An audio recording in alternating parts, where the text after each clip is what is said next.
everyone, and welcome to Empowering Homeschool Conversations. My name is Peggy Ployer, and I'm the founder and CEO of SPED Homeschool, as well as the host of this broadcast. We at SPED Homeschool empower families to home educate children with learning challenges, and I encourage you to check out our website at spedhomeschool.com to learn more about the resources and support that we offer families. Some of the best resources we have on our website you can find on our homeschool help page. All you have to do is go to our homepage and click I want homeschool help, and that'll lead you to a lot of different resources there. And each month on our broadcast we focus on a different topic, and this month, as we're kicking off December, we're doing a lot about Christmas, but we're also focusing on public funding programs that you can tap into as a homeschooling family. And so tonight we're going to be talking with some of the people behind the scenes that work with some scholarship funding programs. And they're going to share with us just a little bit about what they do, why they do it, and how you may be able to take advantage of these programs as well. So tonight with me, I have Kim Coleman. Kim's professional life has an intersection of innovation, disruption, choice, and advocacy in education and marketplaces. Kim is the founder and creator of the Monticello Academy Charter School, and which is now one of the longest running charter schools in the state of Utah. Kim served for 6 years in the Utah House of Representatives, where she was the vice chair of the Education Committee and passed national model education legislation. She's the founding partner and CEO of Children First Education Fund, a nonprofit scholarship granting organization for children with disabilities. And Kim is married to Joel, and they have 5 children. And then also I have Barb with me. She spent 10 years working for Disney, opening resorts, Disneyland Paris, Disney Vacation Club. From there, another 15 years owning her own company and working in banking and credit unions. And by chance, her daughter in kindergarten had a seizure, and which ended her office career, but kind of moved her into the education sector, where she has been navigating disabilities for her daughter, and when taking her out of public school, is now homeschooling her, and her daughter's thriving in the environment they created. She sat on the Parent Advisory Committee for the Garner Scholarship and has held multiple PTA, PTSA board positions, and is currently in advocacy training with the Florida Department of Disabilities.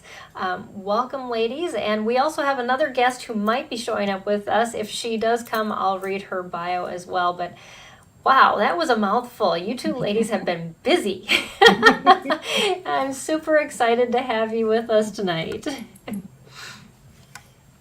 So, just so you know, if you are watching, we're live on Facebook, YouTube, as well as Periscope, and you can be part of this conversation. If you have questions for these women and the programs that they run, or any kind of topic that we bring up throughout the evening, please put your comments down. We'd love to address those, incorporate them in our conversation. So I'll let you two kind of fight this over who wants to start, but I would love for you to share just a little bit beyond your bio as to just kind of the passion that you have behind doing the work that you do, just kind of what spurred that and kind of led you to where you're at now in working with these scholarship programs within your states. And also Kim is from Utah and Barb is from Florida. So yeah. All right. Well, who would like to go first? Shouldn't I go, Barbara? You're Okay, well, I will jump in then, feet first. All right. I've always been engaged with children. When I was 4 years old and people asked me what I wanted to be when I grew up, I said a mom. And my husband and I are blessed between us to share 6 children and 8 grandchildren. And Oh, that's awesome.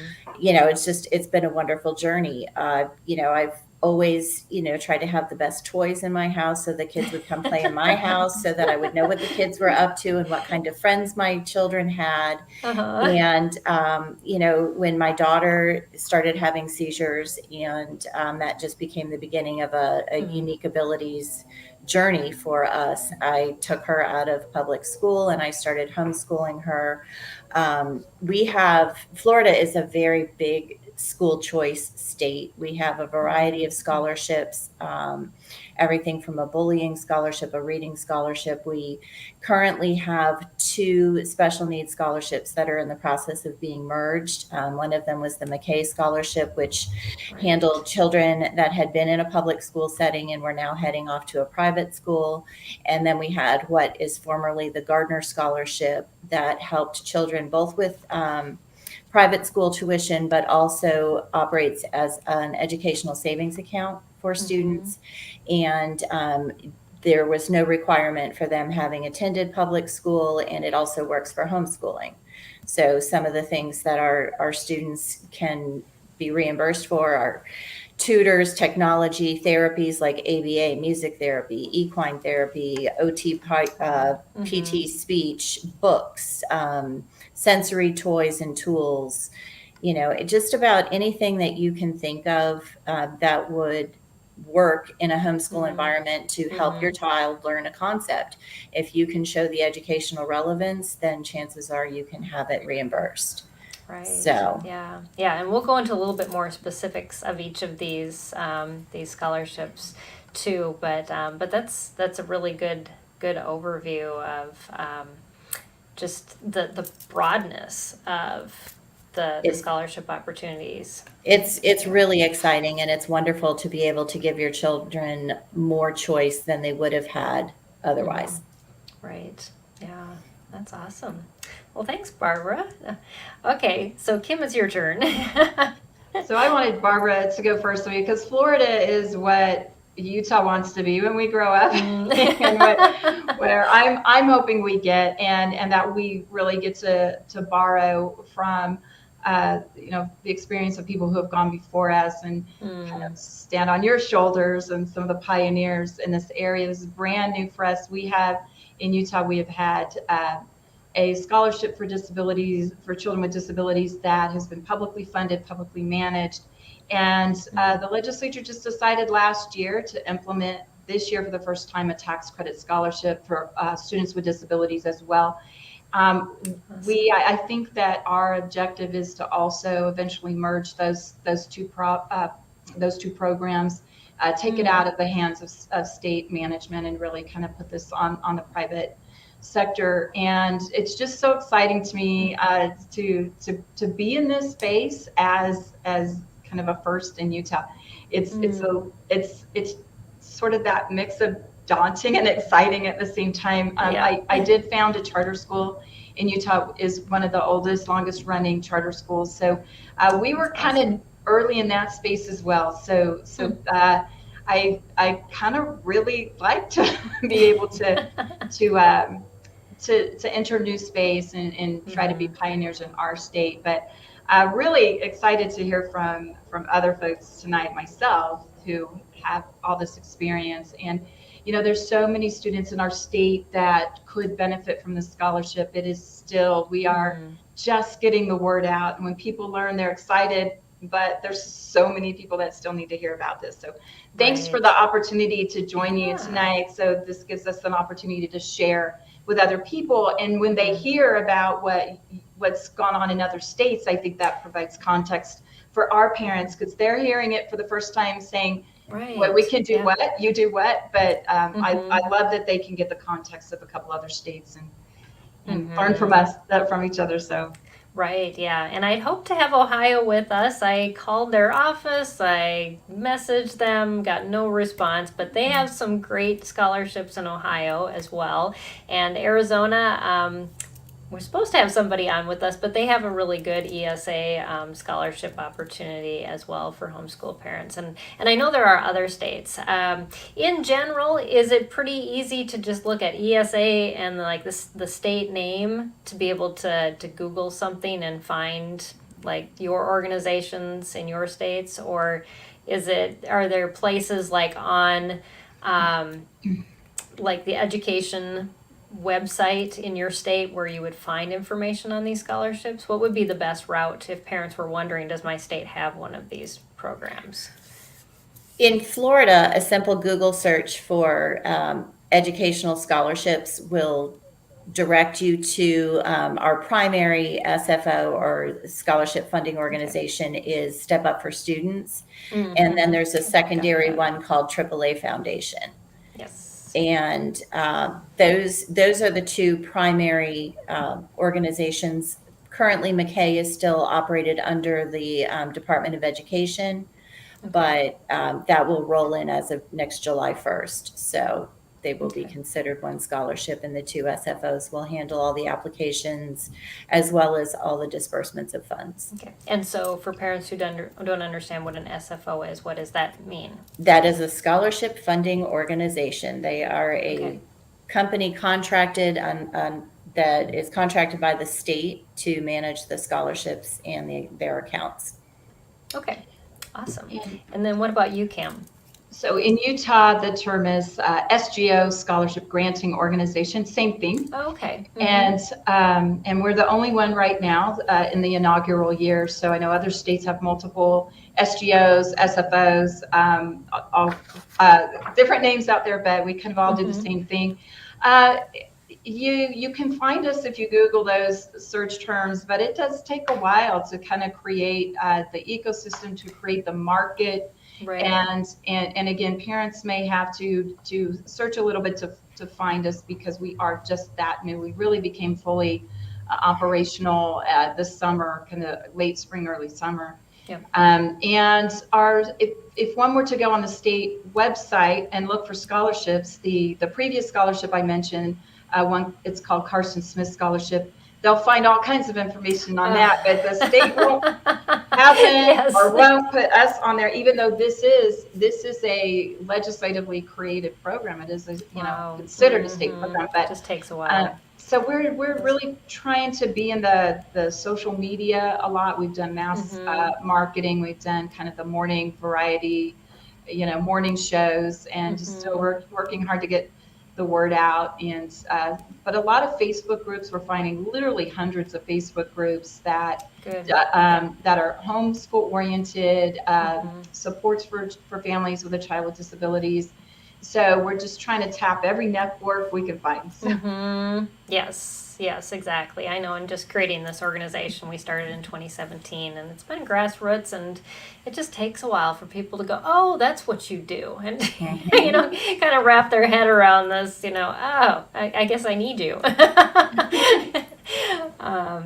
But yeah, well, that's awesome. And Kim, having started two separate, brand new things, as a pioneer, you are a strong woman, because I've only done it once, and I'm tired. So I can't even imagine starting all over again. But that's awesome, and you've got to have a great heart behind. And a patient family. Yes, exactly. Supportive family. Exactly. So diving in a little bit more, I know there are specific requirements for scholarships, and every state has their own requirements for access to these funds. Could you each briefly go through you don't have to go down to the smallest detail, but kind of give us a little bit overarching summary, because parents may be saying, maybe my child isn't even eligible because this is all that they struggle with. And so to kind of help alleviate some of those things, or what kind of testing or proof they need to have in order to even start the process. Okay, in Florida, I'll speak primarily to the Gardner, which is now known as the Family Empowerment Scholarship for Unique Abilities. And we primarily have diagnoses of autism, rare diseases, anaphylaxis, intellectual disabilities, students that have multiple diagnoses, high risk for the younger toddler into preschool, other health impairment, which includes things like ADHD, specific learning disabilities, cerebral palsy, Down syndrome, and there's some other diagnoses, but it started off with a much more limited number of diagnoses that were served by the scholarship, and Okay. this And so year, it just kind of this year grew it just got it. within- This year it was Okay. expanded with the general expansion of the scholarship. Mhm. A medical diagnosis and or an IEP from or a Okay. 504 plan from a public school that states the specific diagnosis on it are the acceptable parameters. And this year, the expansion, some of the amazing things that have happened are that this year, children that are foster children, adopted children, and or military awesome. dependents do not count towards the caps, the Okay. funding caps. Oh, really? Mhm. So that means that more children can be funded. And also they opened it up so that siblings of special needs students can also receive funding under the umbrella. There's a low income scholarship for students, and this one, as a sibling, they can go to private school only. That it doesn't cover the homeschool piece, but they can go to private school, and the income cap is not counted if they're a sibling of a child with unique abilities. Okay. Wow. So that is so quite the it's expansion. it really makes it so much easier for families to be able to access services for all of their children. You know, Right. if you've got a special needs student at a really good private school, and now you're driving all over town trying to drop kids off at Other different kids schools, off. Right. Exactly. now they can all go to the same school. Yeah. Wow. Yep. Well, I hope we get there in Utah. The sibling piece, I think, would be very important and really is a major factor for us. So right now, we are strictly just limited to students with disabilities who are not in the public school system. So that first eligibility is do they have a qualifying diagnosis, a qualifying disability? And we take the definitions right out of IDEA, out of the Individuals with Disabilities Education Act, which is mirrored in our state law. So a student would qualify by having an IEP, but we also allow any other multidisciplinary team that can make those determinations, that have the qualifications to make those determinations. So I want our families to know that they don't have to go to the district for this for the eligibility determination, which can sometimes be slower than we'd love, and sometimes just anyway. I think districts, do their best, but sometimes it just doesn't have the outcomes, and parents can't always wait. So. And we can help families access those multidisciplinary teams and get that determination. Oh, that's great. So that's wonderful. Yeah. We don't include 504, so this is really just the IEP it's side. for just the IEP part of it. Okay. Yeah. No, and that's, you have to start somewhere. Like you were sharing earlier, you have a lot of dreams, and but step by step is what's going to make it successful in the long run. And so yeah, that's exciting just to have started in your state, because there are so many states that don't even have these options for families. And a lot of our parents even tell us, if I had the financial help, I would start homeschooling, but I just don't have the funds. And it's heartbreaking, because they know that they would help their child much better at home. And I think, if I may add, we do have sort of that ESA aspect in our program too. So while our scholarship does provide private school tuition, it does also give that fund that does allow that wide range of material services, kind of what Barbara, that list that Barbara gave. Almost all of those things would also be allowable under our program as well. So definitely a benefit for homeschool families that are trying to make that decision. They're maybe on the fence. They don't know if they would be adequate to homeschool their child, but really where Barbara noted, so much can come in to help supplement, support, strengthen. So we're excited to enter that space a little bit more robustly. So. Yeah, and so can you elaborate, both of you, a little bit more as to the types of things that parents can use these funds for within your programs? Well, I can speak specifically to the services that my daughter engages. When I took her from her public school setting, she literally told me she wanted to be in a dark room by herself and be sad for the rest of her life because she just could not succeed in public school in the setting that she was in, and she had a wealth of support in that school. Fast forward a year, she started equine therapy and competed in Special Olympics in front of 500 people at state level and took a gold medal. Equine therapy, she's on her way to being a horse trainer now.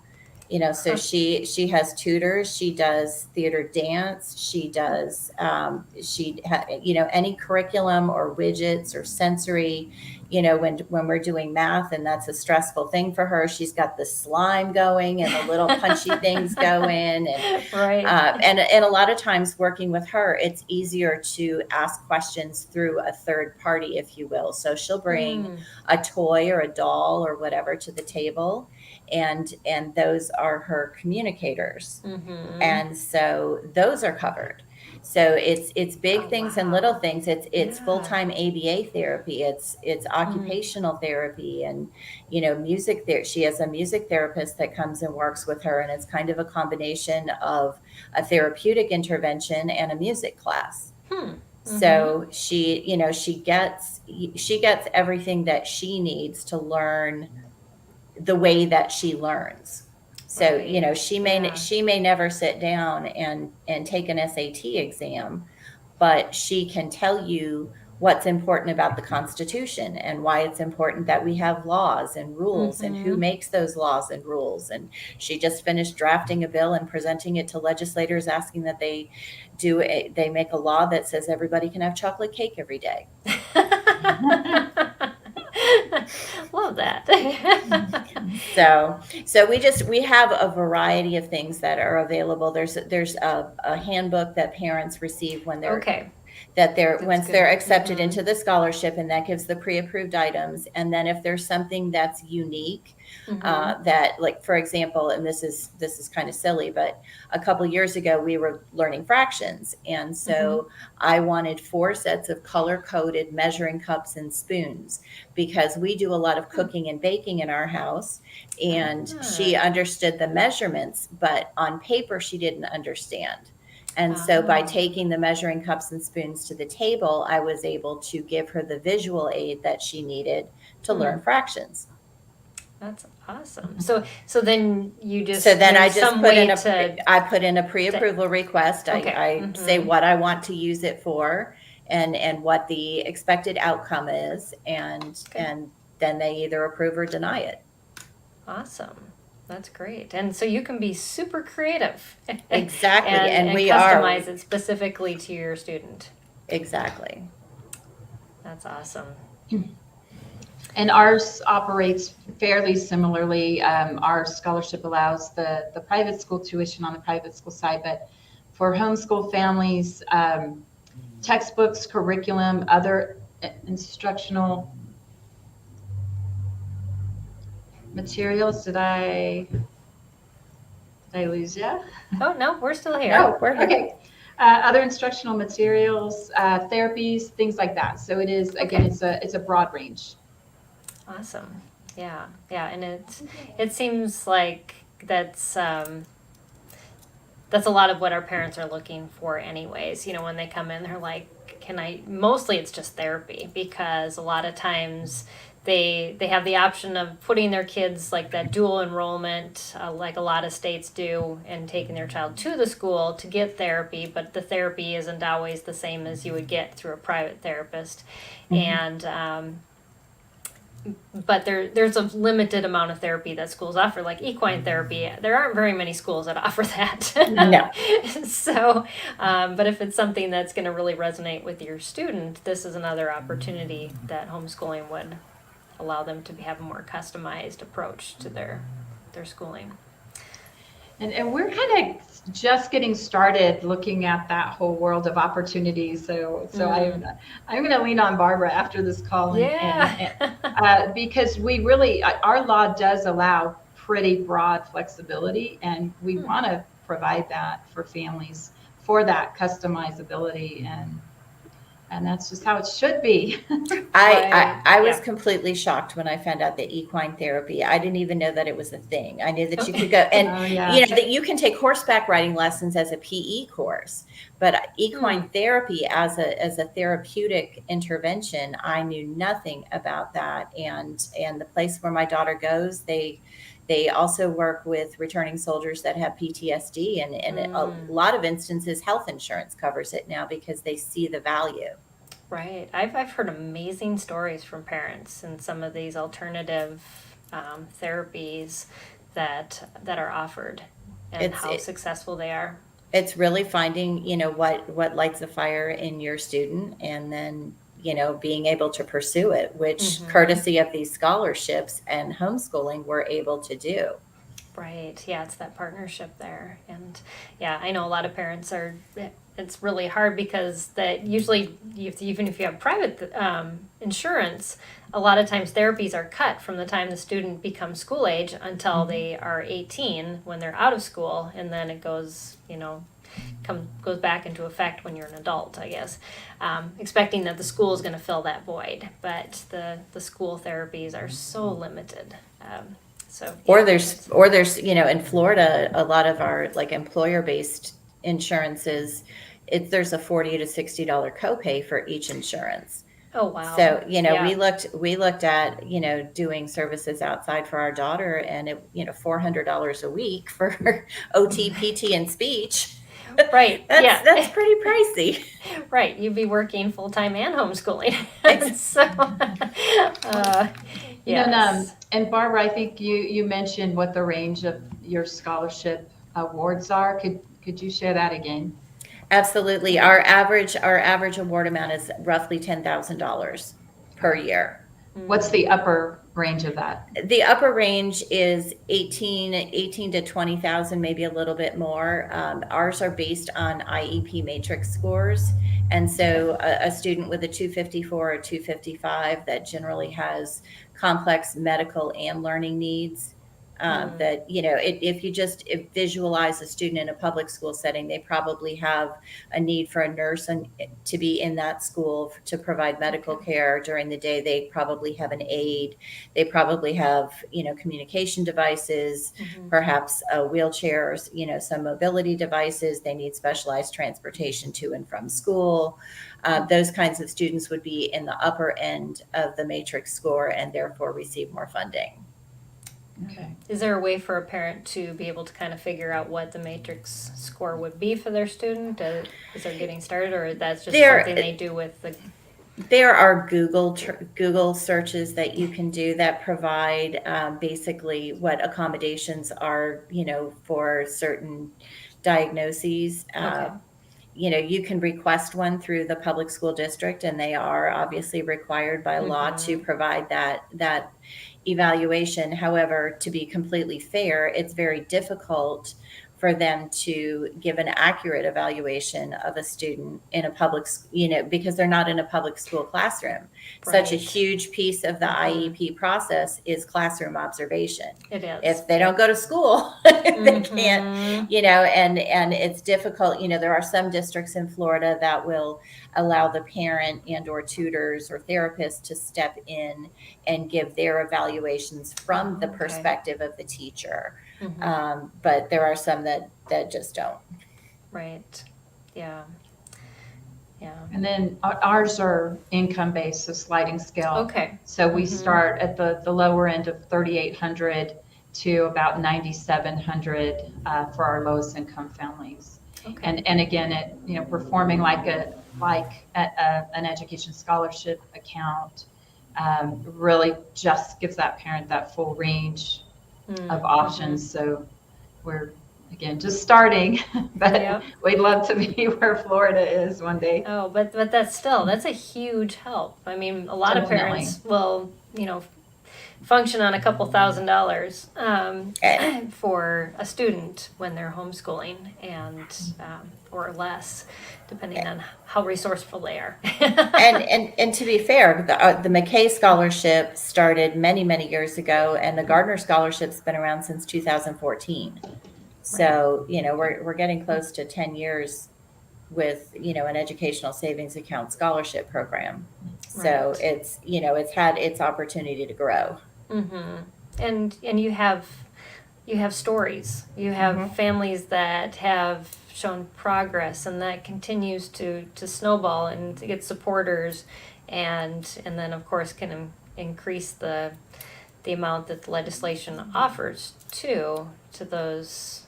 And legislators also, they love the success stories. They love to see that, a student that was basically, for lack of a better expression, written off in a public school environment is now going to go out into the world and go to college or go to vocational training, or, they're going to become an employed individual. They're going to live semi-independently or independently. They're going to be taxpayers instead of, receiving services for the rest of their lives. And that's, really the driving force behind everything, is to give these students the same opportunities and that their non-disabled peers would have had, and to give them every opportunity to have the brightest future that they can possibly have.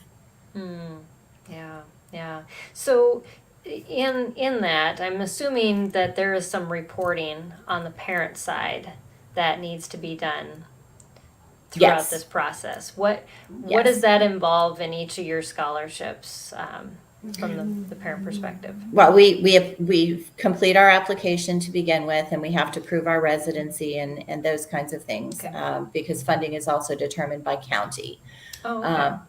Because it's tied to the state education budget. So, so funding, so that's kind of how the funding piece is determined. And then each year we file a renewal application. And then that kind of tells them how many students are returning, how many, positions there are going to be for new students to join. Every year we have a wait list. So, the funding priority is renewal students, then wait list, then new students. That's good to know. So, and then, when we submit a reimbursement, for example, I just bought some books online on Amazon with their, Black Friday sale. I was thinking ahead to our spring semester. And so I bought some books, and I go onto their system and I submit a reimbursement for it. I put the invoice number, I put in all the detail, and I put the educational relevance specific to my child. These books will help her with this. This fidget will help her with this. Equine therapy helps her with this. Because the way it helps my child might be completely different from the way it helps yours. Right. So now, do those needs have to be listed on an IEP or some type of goals? It can just be anything that that's all that's parent determined. I tell them I'm teaching my daughter fractions, showing it to her on paper. Giving her dominoes or dice is not helping her. She cooks. These measuring cups will help. Right. Yep. Okay. Yeah, that's awesome. So we do that, and the same thing with the pre-approvals, and our therapists and tutors. Like, a tutor needs to be a certified teacher or someone that has a degree in the subject area, a college degree in the subject area that they are teaching. So all of that information is verified. Okay. All right. Do you? I know in Arizona they have an approved list of curriculum therapy provided. Is that any requirements for either of your programs, or is it just whatever the parent chooses and how they submit it? For us, it's all curriculum. Okay. I piece my own curriculum together, using various books. My daughter and I have an interview at the end of the school year and think about what we're going to do next year. That's awesome. And what she's interested in. And then I build my language arts, my math, my science, and everything into that. Yeah, that's how I've always done it with my kids too. Get their buy-in. All right. Utah's similar on the ESA side, so it just needs to be sort of an articulable education nexus, a reasonable person standard, I guess. That's not really in statute, but that's sort of where we are with that. Broadly, the statute allows textbooks and online coursework, educational therapy, so long as that therapy is being performed by a licensed therapist. So, And I think I'm curious about equine therapy. I think that those are licensed, they're Yes. licensed Certified. people. Pass certified, and, yep. and so that is something that would actually apply in Utah as well. So, but putting parents in that driver's seat for their child's education is so important. Yeah, yeah, it truly is, and a lot of parents don't realize that they are the best expert on their children, and until they kind of take that deep breath and kind of dive in. And I don't know if I'm certain you realize this, Barbara, as you started homeschooling, is that you just have to trust yourself and your instincts. I was absolutely terrified. I can tell you that. I lost more sleep in the first 3 years of doing this. And it's really only now in year 5 that I feel like it's okay to talk about it. It's okay to try to help somebody else. They'll Right. say, oh, you know this about this. And I'm like, no, I don't. I'm an idiot. But I've been very blessed to have some tremendous mentors along the way. We had enrolled my daughter in an umbrella school for the first 2 years that we homeschooled. And I'm not sure what your states do as far as umbrella schools, but they basically are technically considered a private school, but they act as an umbrella for homeschooling families. And a lot of times they're considered accredited. So in states that require accreditation, those are used. Right. And they do the record keeping, and they do the things that are either very difficult for a parent to do in a homeschool environment or whatever. So when we were interviewing and going to different schools, one of the founders of the school that we selected, she stood up in the presentation and she said, I think all the parents were probably looking scared and intimidated and everything else. And she said, God doesn't call the equipped, he equips the called. Yeah. Yeah. And that just resonated with me for so long. And I think about that every time I think I'm going to screw up my daughter's life and ruin her forever. You're her parent. Right. But then, it's qualified, but nobody is ever going to love her the way I do. Nobody's ever going to know her the way I do. So why can't I be her teacher? Right. Yeah. Yeah. And it's such a blessing that these state programs allow that freedom, that educational choice, but to even go above and beyond, to trust you with the funding, not just your child, and say, we think you can make a good choice. And so that's empowering to have states do that. And I know a lot of people are advocates against the funding because they think, well, there's so many strings tied and we're going to get all this extra legislation for homeschoolers. But I always try to advocate on the other side when people start saying that. I'm like, but do you know the financial situation most of our families come from? And yet they struggle with the schools, they struggle in these IEP meetings, this freedom. I don't know if there's any stories that you have to share of things. I'm going to quick have a question put up here, though, because it's for Kim. And then, so I'll let you kind of process if you maybe have some stories to share of just how parents have, beyond your own stories, have seen the ability to use this educational choice in a greater way because of this funding. Annette is watching on Facebook, and she said, how do parents tap into scholarship funds in Utah? Does Utah operate on a reimbursement basis like Florida, and or are providers able to enroll as direct pay? Okay, so let me kind of address the question you asked before this question, and we don't have collected stories yet, so but I do want to note that just with COVID, with 2020, I mean, that was a year where parents probably explored the option of homeschooling more than ever before. We saw some parents exercise that choice that maybe without those circumstances wouldn't have thought about that. So I just want to make sure that parents, if they're thinking about homeschooling and just aren't sure, these scholarships can help you supplement, can help you pay for supports outside of what homeschool networks sort of already do, and things like the umbrella school, but those support networks in and of themselves. But if you're dealing, with a child with a disability and aren't sure you can do it, I mean, this is one thing that can help you get the extra, that therapy, those things.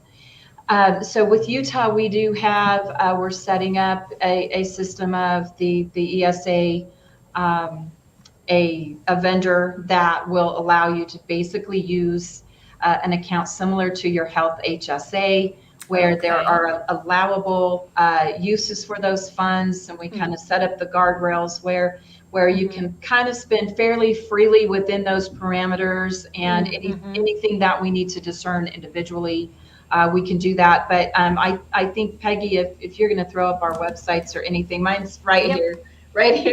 It is right here. Yep. childrenfirsteducationfund.org. You can go in there and look at all of the eligibility requirements, what the allowable expenses, as well as applying. And there's the donor side of that too, but that's always helpful. Yes, and that's important to point out, is there, in order for this work to be done, there has to be people giving the money as well and supporting the programs. And it's very important. So awesome. So what about from your side, Barbara? I know you've been involved in a lot of different things with this scholarship. And are there any stories that you have to share from the community? Yeah, we've got so many families that have benefited so greatly from these scholarships and just from the ability to be present in their children's lives. We have, families that, when you have a special needs student, there's a lot of families that become single parent families. There's a lot of families that, they live at or below the poverty line because they're not working, because they're chasing ambulances, or they're, it's a full-time battle just to get your child the medical care that they need sometimes. And so the scholarship and some of the subsequent help that has come from it, they started a few years ago, they started a feature within the scholarship called My Scholar Shop. Because, for example, one of the things that's included in an acceptable usage of funds is technology. Oh, okay. If you've got a child that wants to do online classes, or wants to, is there anything in this world that's not connected to a computer right now besides my dad? Exactly. Who's actually on a computer tonight, I hope, watching. So, there's technology is a resource, but it's kind of like dangling a carrot if they have to pay for it and then wait to be reimbursed. So they started a My Scholar Shop feature where you can go in and purchase that computer, and it debits the scholarship funds immediately. Oh, wow. So that's, that just, it provides a tremendous resource for families. Yeah, that's incredible. Yeah, and with the amount of apps that are out there now that I hear parents sharing on our support groups, they're like, well, here's a free one, but it's free if you have the device. Right. And it's not free if you don't. And there's our children, their unique abilities, sometimes they work better in a YouTube world or in a virtual world than they're more successful in learning the basics that they need to know in those worlds, and now we can support them. Yeah, that is so true. So I do want our viewers to know, if you are watching and want to ask a question, we're kind of hitting our last 15 minutes, so I want to make sure that we incorporate any questions or comments you have in to our discussion. But just kind of some closing comments from both of you as our viewers are kind of thinking over what they might want to ask or share.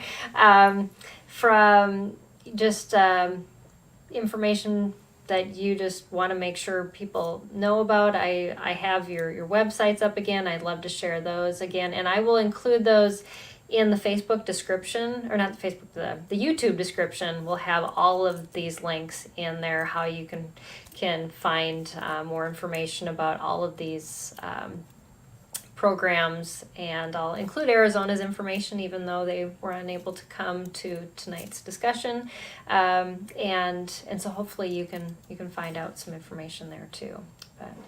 But yeah, so Kim, can you have you go first?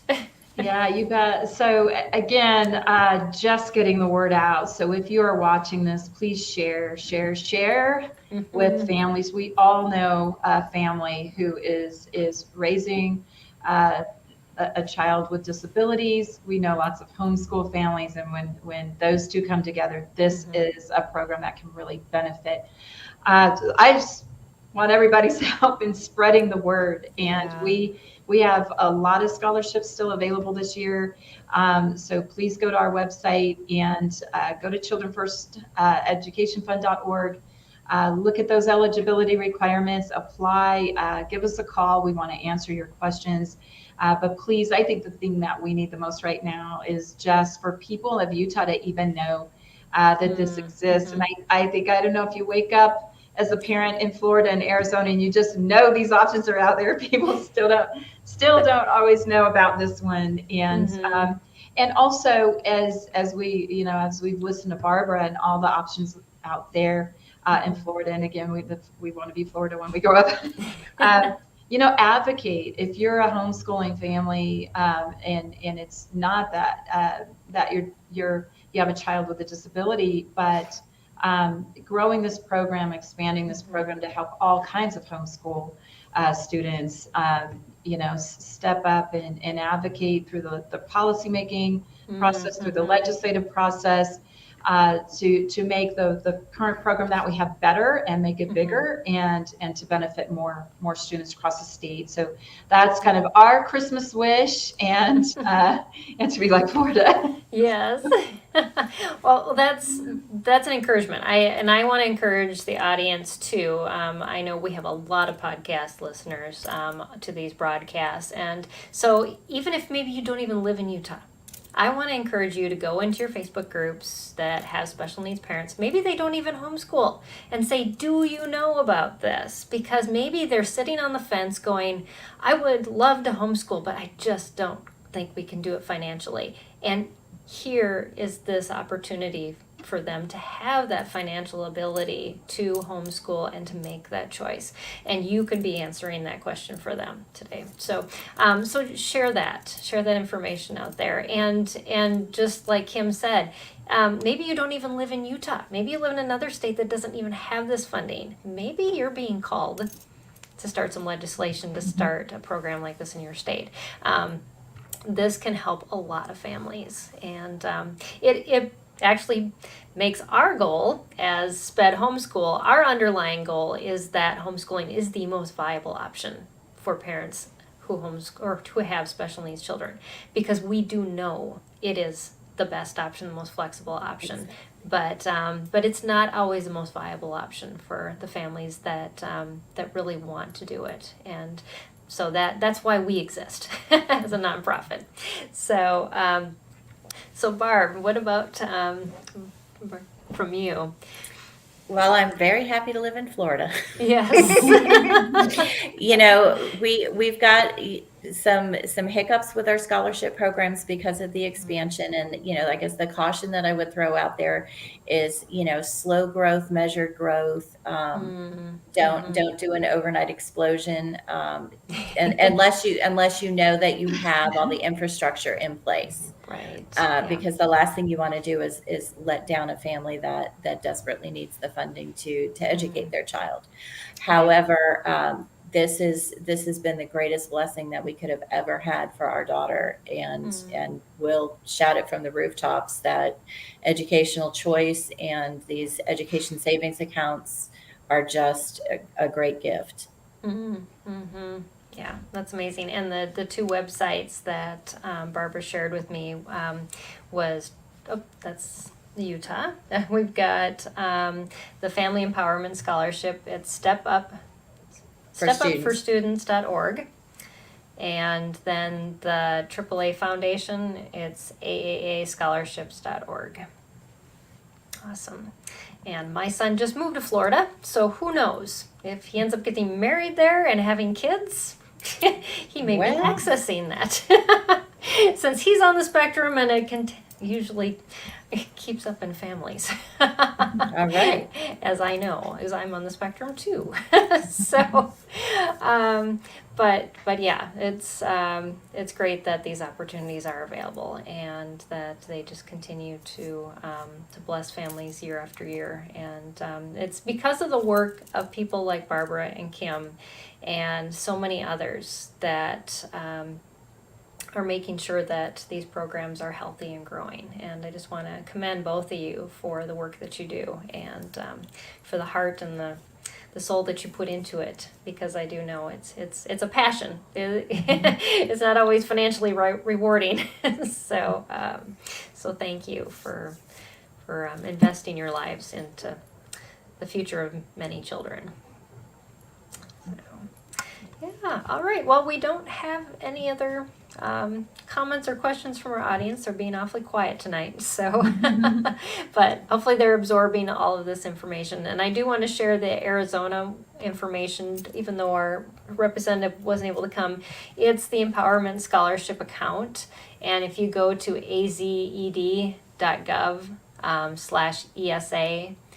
you'll be able to find more information about that Empowerment Scholarship account. And their program is more based on state-approved providers that then you can access with those funds. I've spoken at that state conference a few times, and it's kind of confusing sometimes when at the homeschool conferences, because not everybody that's at the conferences is approved vendors and how they can use that money. So, but anyways, it's good to look into the specifics of whatever state you live in and the scholarships offered there. So, I know there's a lot of other states that are looking into it at this point. Yes. So, I will know encourage. Texas is too. I've heard a lot from the Texas Homeschool Coalition that they're supporting it, but. And I would encourage families, at least in Florida, we have very responsive legislators that, have, when we've had a problem with the scholarship, they have addressed it generally in the next session, and or they've used their influence with the Department of Education or, whatever. Because, when you create a program that's going to serve a certain population of people, there's obviously going to be exceptions here and exceptions there. And, our legislators are very responsive towards trying to help families. Great. Yeah. Yeah. Any other So encouragement? write to them, yes. Call them. Okay. Mm-hmm. Yep. You mentioned a couple minutes back about sometimes parents are concerned that if they engage a program like this, there are all these strings attached, or they're going to be pulled under some public government microscope. Right. And so I know for us here, there's so many reasons why parents will choose to homeschool. But we honor our student privacy, our family privacy. We don't share information with the state. So there really is a whole lot of independence that these scholarship programs are largely managed by private nonprofits. In our state, at least, with our new law, this current law, we do keep that privacy of those families, allow them that flexibility to use the fund in acceptable and approved ways, but within their choices. Right. So Thank you for pointing that out, because I think that could be keeping some parents on the fence too about using those types of funds. And right. That's awesome that it can be privately managed like that, and the freedom that they have. Great. All right. Well, thank you so much, ladies, for your time. And I know you're busy already, but I'm so glad that you were able to share on our show and get the word out about your programs and just the work that is happening in your states for homeschoolers, especially those with struggling learners who we support here at SPED Homeschool. So so keep up the good work, fight the good fight. I know you are. It's sometimes hard, especially during the holiday seasons, because like Kim said earlier, your family does sacrifice a lot for this. So we appreciate that, and we thank all of you, our audience, for joining us on this episode of Empowering Homeschool Conversations. This is just one of the many resources we have at SPED Homeschool that we make available to families home educating students with struggling learners. So check out our website at spedhomeschool.com for more resources, including our blog, which is now rated the #1 special needs homeschooling blog out there. And we have partners. We have over 200 vetted resources on our website that you can look at and use, and just see if they might be able to help you with therapies or curriculum or a whole lot of other things. But next week we're going to stay on this theme, and I'm going to be talking to one of the homeschool legal defense lawyers about the pros and cons of using public funding, and we're going to dive even beyond these programs to even using like your public school for testing and therapies and all these other things, and just some of the cases that they've had and dealt with that parents have had to navigate. And sometimes it's just advocacy and informing the public school what the law is, because a lot of times they don't know.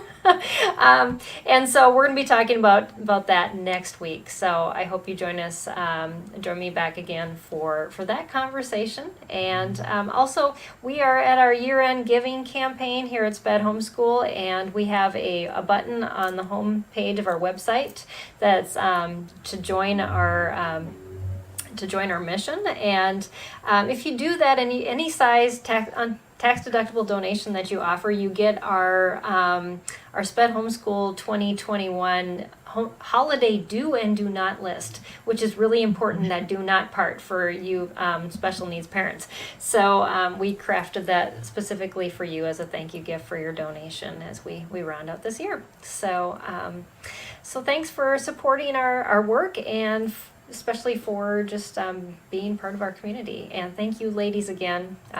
Greatly appreciate all that you had to share with us tonight, and just blessings on your work. And I know, Barbara, you guys are headed in a great direction, and Kim, you've started off right. So I can just see it growing in the future, and I'm excited to see where it goes. We're watching Utah every bit as much as Utah's watching Florida. Yes. We're so excited that we're not alone anymore. Yes. Awesome. So thank you very much for having me tonight. Yeah. Thank you. Thank you. Yeah, you are welcome. All right, we'll see you all next week. Bye, everybody. Bye.